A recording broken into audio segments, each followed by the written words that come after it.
O Evangelho segundo São Mateus, o capítulo 5. Vendo Jesus as multidões, subiu ao monte e se assentou. Seus discípulos aproximaram-se dele e ele começou a ensiná-los, dizendo: Bem-aventurados os pobres de espírito, pois deles é o reino dos céus. Bem-aventurados os que choram, pois serão consolados. Bem-aventurados os humildes, pois eles receberão a terra por herança. Bem-aventurados os que têm fome e sede de justiça, pois serão satisfeitos. Bem-aventurados os misericordiosos, pois obterão misericórdia. Bem-aventurados os puros de coração, pois verão a Deus. Bem-aventurados os pacificadores, pois serão chamados filhos de Deus. Bem-aventurados os perseguidos por causa da justiça, pois deles é o reino dos céus. Estas são as bem-aventuranças conforme descritas por Jesus ou apresentadas por Jesus. As bem-aventuranças descrevem os filhos do reino de Deus. Jesus chega anunciando a realidade do reino de Deus e convidando pessoas a que participem do reino de Deus. E agora ele começa a descrever essas pessoas. Quem são as pessoas que disseram sim ao reino de Deus? Aqui no Evangelho de Mateus, Jesus está no Sermão do Monte e logo ao final da sua descrição das bem-aventuranças ou da apresentação das bem-aventuranças, Jesus diz assim: vocês, os bem-aventurados, são o sal da terra, vocês são a luz do mundo e não se pode esconder uma cidade edificada sobre um monte. Novamente, Roma está presente no discurso de Jesus e presente de maneira crítica. Qual era a cidade edificada sobre um monte? Era Roma. Qual era a cidade-luz? Era Roma. Quem levava a luz aos povos? Era Roma. E Jesus está dizendo: não, não é Roma. São os filhos do reino de Deus, a verdadeira comunidade iluminada, a comunidade que brilha à luz de Deus. E quem são esses filhos do reino de Deus? Se você está com a sua Bíblia aberta no Evangelho segundo São Mateus, capítulo 4, fala que Jesus está no meio de uma multidão e que notícias a respeito de Jesus haviam se espalhado. Então trouxeram a Jesus pessoas atormentadas que padeciam toda sorte de males, endemoniados, epiléticos, paralíticos, e Jesus curou a todas essas pessoas. E se juntavam multidões maiores de pessoas machucadas e feridas na vida, pela vida, e principalmente pessoas oprimidas por Roma. A Palestina de então era um território ocupado pelo Império Romano. Os judeus daquela época estavam sob a opressão, sob o jugo romano. A tirania de Roma pesava contra Israel. Aquelas pessoas sofridas, aquelas pessoas que tiveram seus direitos usurpados, aquelas pessoas que tiveram seus familiares mortos, assassinados, que tiveram as suas posses completamente destruídas, estavam ali naquele território abandonado por Roma, pagando impostos em valores extorsivos ao Império Romano. Era gente sofrida, era gente escravizada, era gente pobre, era gente miserável. Eram multidões que não tinham a quem recorrer e quando discerniram que Jesus manifestava o poder de Deus em benefício das pessoas, as multidões então correram para Jesus. Jesus olha para aquela multidão, se assenta numa postura clara à maneira como os rabinos de Israel ensinavam aos seus discípulos, aos seus talmidim, e Jesus começa a falar com os seus apóstolos, dizendo: olha, bem-aventurados. É como se Jesus estivesse olhando para aquela multidão de gente sofrida e dizendo: eles são os bem-aventurados. A palavra bem-aventurado é uma expressão que vem do hebraico, ashrei. Ashur é o pé. Ashrei é aquele que caminha. Jesus está dizendo, Ashrei os pobres de espírito. Nós traduzimos no Ocidente bem-aventurança como felicidade. Felizes aqueles que, bem-aventurados aqueles que.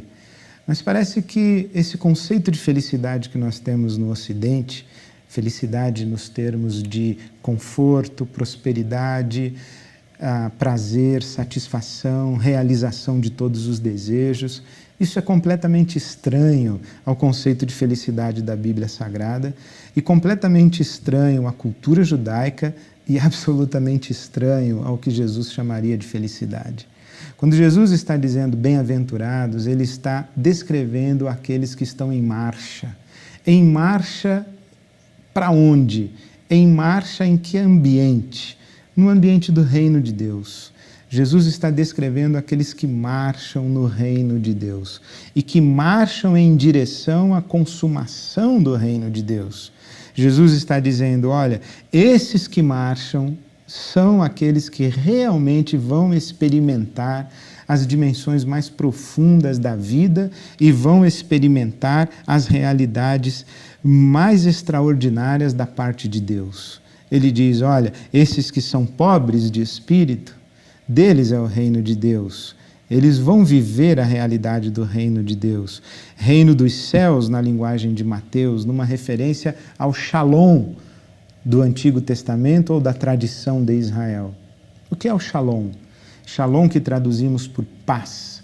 Shalom é um reino de paz e de prosperidade. A melhor expressão é que Shalom é um reino de abundância, de tudo para todos. Isso é o Shalom, esse é o reino de Deus, esse é o reino dos céus.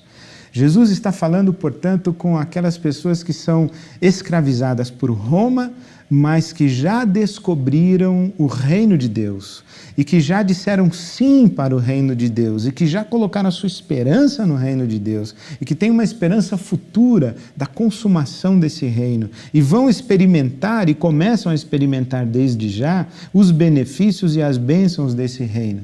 Então Jesus começa a descrever essas pessoas.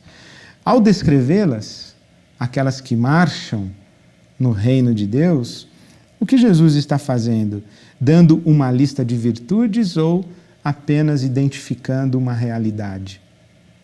Será que as pessoas elas estão sendo encorajadas por Jesus porque são pobres? Estão sendo elogiadas por Jesus porque choram?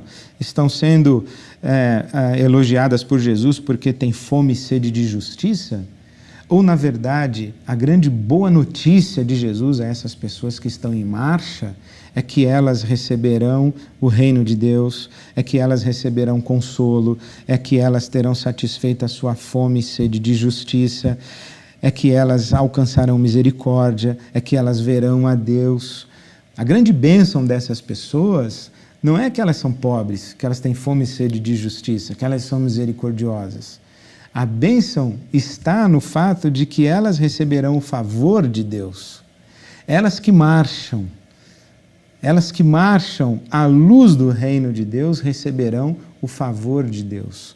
Jesus não está falando de virtudes, está falando de uma condição. Ele está olhando para uma multidão escravizada, uma multidão miserável, pobre, sofrendo toda sorte de males. Está dizendo que elas são felizes? Não é isso que ele está dizendo. O que ele está dizendo é que essa multidão que é escravizada, que é pobre, que é oprimida e que sofre, essa multidão se abriu para a possibilidade do reino de Deus.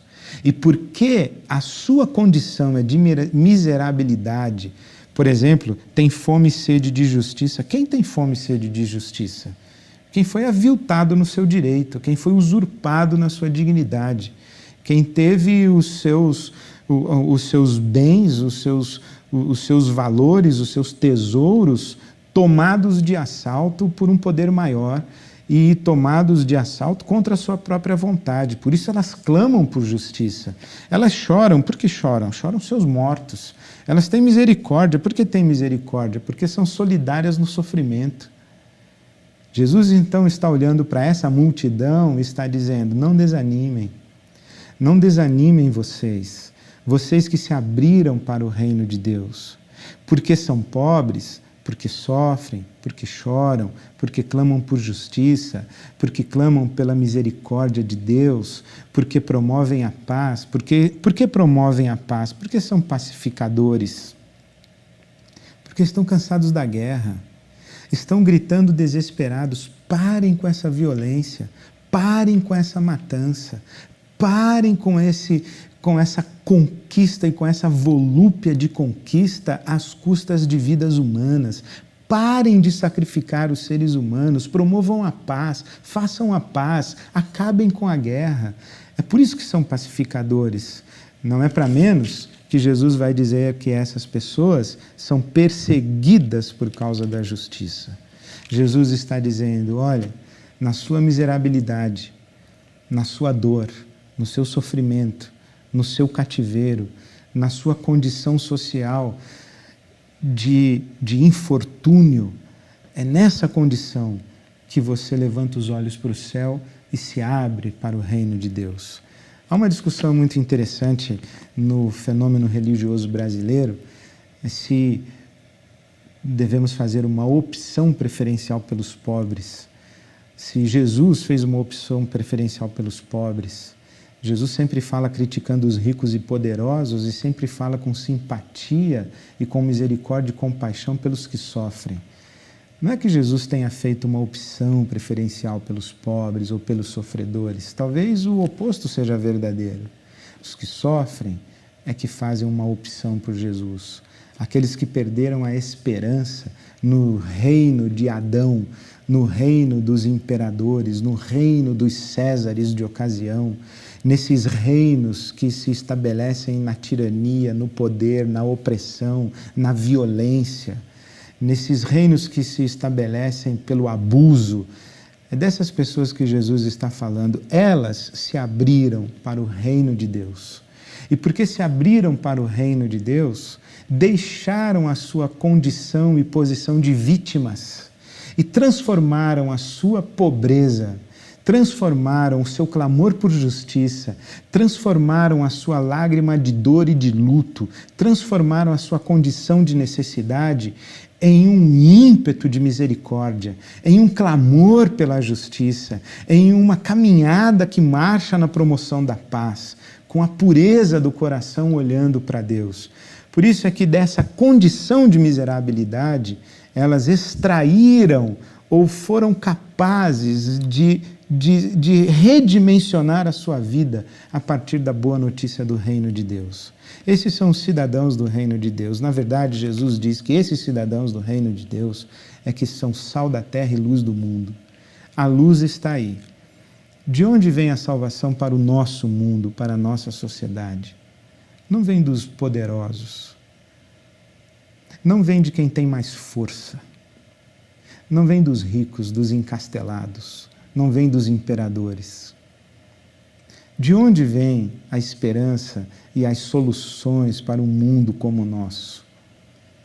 Vem daqueles que sofrem, daqueles que são as vítimas de um mundo cruel como esse.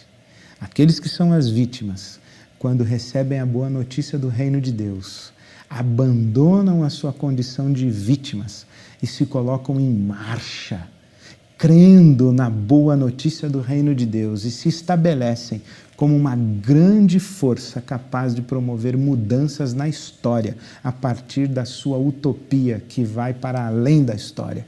Esses que de dentro da sua miséria, do seu sofrimento, da sua dor, conseguem se reinventar e passar pela metanoia e abraçar e acolher o reino de Deus, estes são a luz do mundo.